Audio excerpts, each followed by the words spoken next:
के साथ? हाँ, वो आए थे कब्र निकालने के लिए। उनकी नानी की कब्र थी पुरानी, 1 फुट कम थी जगह। उन्होंने कहा हमारी नानी को काफ़ी अरसा हो गया, ये उतार के पीछे से थोड़ी सी ले लें तो कर दें इधर। वो हमने जो नीचे गए हैं तो वो पूरी मस्जिद पड़ी हुई थी, बिल्कुल ठीक।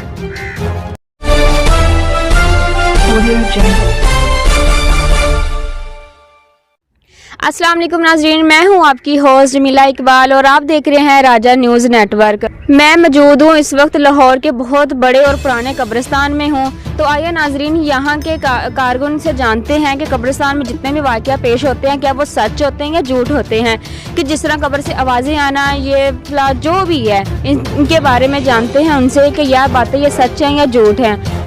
क्या इस कब्रिस्तान में भी ऐसा वाक़या पेश हुआ है, तो इसीलिए हम आज इस कब्रिस्तान में आए हैं कि इस कब्रिस्तान में भी कोई ऐसी बात हुई हो कि जिसके बारे में हमें और इल्म हो जाए। क्या ये झूठ होता है, क्या ये सच होता है कि कब्र में आवाज़ें आना, कब्र से ज़िंदा निकल आना, कि बहुत ज़ोर से आवाज़ें आना, कि कोई अंदर से बुला रहा है, कोई अंदर से कब्र को मार रहा है, ये सब। तो आइए नाजरीन जानते हैं हम यहाँ के जो रखवाले हैं उनसे बातचीत करके आपको बताते हैं कि वो इस कब्रिस्तान के बारे में क्या राय देंगे। अस्सलाम वालेकुम। वालेकुम अस्सलाम। क्या हाल है अंकल? ठीक, खैरियत। क्या नाम है आपका? मेरा नाम मोहम्मद सलीम। तो आप यहाँ के कब्रिस्तान के रखवाले? जी। आपकी एज कितनी है? मेरी 50 साल उम्र। तो आप यहाँ कितनी देर से हैं? तकरीबन मेरा 30 साल पुरानी। 30 साल पुराने। तो अंकल जैसे आपने सुना है ये शबीर की कब्र का वाक़या, तो इस तरह के बहुत सारे और भी मामूलात हैं कि जो कब्रिस्तान से आवाज़ें आना, मुर्दों का उठ जाना, इस तरह के जिन्नात वगैरह जो भी जितने भी लोग बातें करते हैं, क्या ये आपकी 30 साल की ज़िंदगी में ऐसा वाक़या पेश आया? जिन्नात है नहीं, पर तंग नहीं करते क्योंकि उन्होंने भी पता कि असी इतने काम करने हैं, वो नहीं परेशान करते। और मुलाकात नहीं हुई, ज़ाहिर नहीं हुए, वैसे वो महसूस हुआ। कभी आपने देखे हो? नहीं, नज़र नहीं आते, वैसे महसूस होते हैं कि है कोई। तो आपको महसूस कैसे हुआ? वो रात को हम काम जी करते हैं 24 घंटे।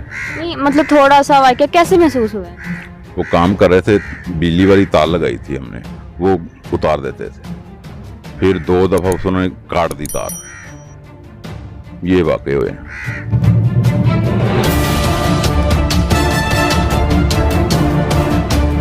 इसके अलावा जो कब्र से मुर्दा उठ जाना, दफना के चले जाना, थोड़ी देर बाद कुछ दिनों बाद उनकी आवाज़ें आना कि कब्र से आवाज़ आ रही है, हमारा बेटा या बेटी जिंदा है, ये कभी हुआ आपके साथ? हाँ, वो आए थे कब्र निकालने के लिए।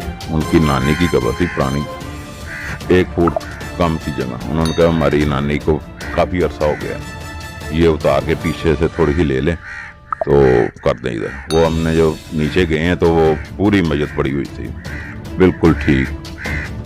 फिर हमने माफ़ी मांग के बंद कर दी, फिर और जगह से निकाली। जब आपने कब्र खुदाई की थी वो औरत आपको जिंदा महसूस हुई थी, और उसको कितना टाइम हुआ था दफनाए हुए? तकरीबन उन्होंने बताया था हमें कि कोई 20 साल हो गए इसको, और सफ़ेद पूरा कफन पड़ा हुआ था, बीच में मस्जिद भी पूरी थी, साबत मस्जिद थी। आपका कहना है कि 20 सालों कब्र के अंदर दफन रही हैं, और 20 साल बाद जो खुदाई हुई है तो वो वैसी की वैसी थी? हाँ जी, वैसी की वैसी साबत। तो उनके कफन पे कुछ भी ऐसा में? बिल्कुल साफ, बिल्कुल कोई कुछ नहीं था, बिल्कुल साफ कफन था। चेहरा कुछ? चेहरा नहीं, वो तो खुदा के काम में बंद था, वो नहीं देखा। 12 मस्जिद पूरी पड़ी हुई थी, साफ बिल्कुल कफन था।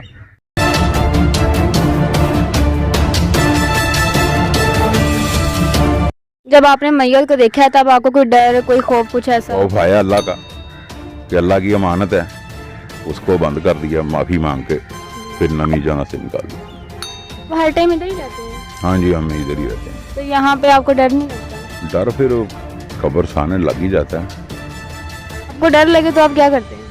दुरूद शरीफ पढ़ते हैं और उससे हट जाते हैं। जब आपके साथ कोई भी ना हो, आप अकेले आ रही हो कब्रिस्तान में, कभी आपके साथ कोई वाक़या पेश आया हो, कभी जिन्नात वगैरह ने कभी आपको कुछ कहा हो?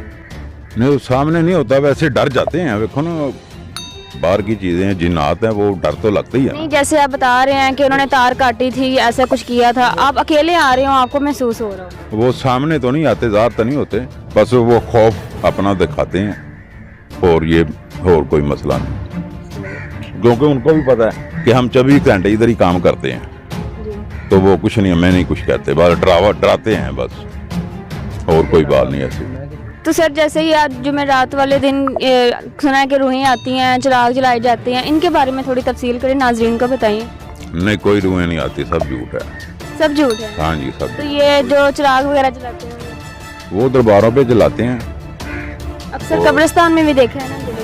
नहीं, कब्रिस्तान पे दरबारों पर ही होता है। कि अंकल जी बहुत शुक्रिया, बहुत अच्छा लगा आपसे बात करके, आपने हमें इतना कीमती अपना टाइम दिया, बहुत ही अच्छा लगा आपसे बात करके, शुक्रिया। मेहरबानी, ताड़े भी शुक्रिया। तो आप कुछ कहना चाहेंगे कब्रिस्तान या अपने बारे में या इर्द गिर्द के माहौल के बारे में कुछ? नहीं, कुछ नहीं, सब कुछ ठीक है, कोई परेशानी नहीं है। तो ये जो आपने सुना है शबीर की कब्र के बारे में, जो लोगों ने इतना शोर मचाया हुआ है, उसके बारे में आप कुछ कहना चाहेंगे? नहीं, कुछ भी नहीं है, अल्लाह का नेक बंदे हैं, वो शहीद हैं, उनको कहाँ उससे कहाँ डर, कुछ भी नहीं है उधर। चलें जी, थैंक यू सो मच, बहुत बहुत शुक्रिया।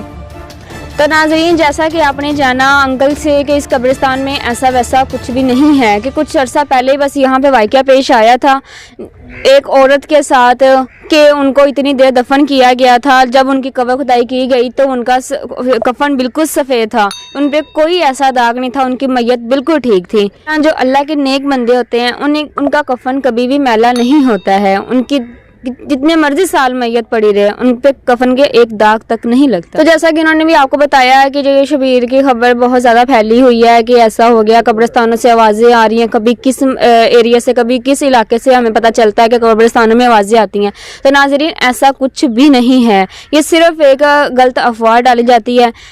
हमने इसके बारे में आपको पूरी हकीकत अपने चैनल पर पहले भी बताई हुई है, अगर अभी भी आप जानना चाहते हैं तो हमारे चैनल पर आकर जान लीजिएगा। इसी के साथ अपनी होस्ट जमीला इकबाल को इजाज़त दें। वीडियो पसंद आई हो तो लाइक, शेयर एंड सब्सक्राइब कर दीजिएगा। इसी तरह नाज़रीन किसी अच्छे मौजू के साथ दोबारा हाजिर होते हैं। अल्लाह हाफिज़।